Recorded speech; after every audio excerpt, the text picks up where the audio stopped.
বাড়ির ভেতরেও কি অসহ্য গরম লাগছে? বিছানা রোস্ট করে দিচ্ছে? সোফা মনে হচ্ছে ফ্রাইং প্যান? স্নান মানে গরম জলে সেদ্ধ?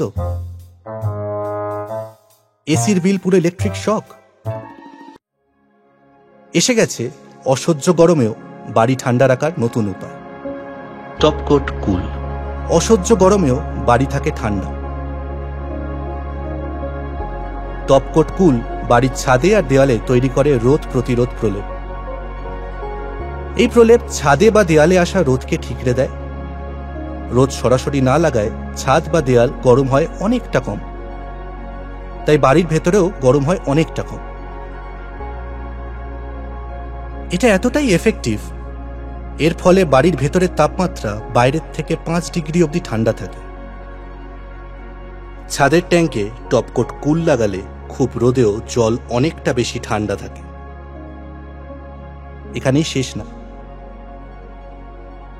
ভারী বর্ষাতেও বাড়ির ভেতর থাকে ফ্রেশ এবং শুকনো। কারণ টপকোট কুলের প্রলেপ বাড়ির রেনকোটেরও কাজ করে।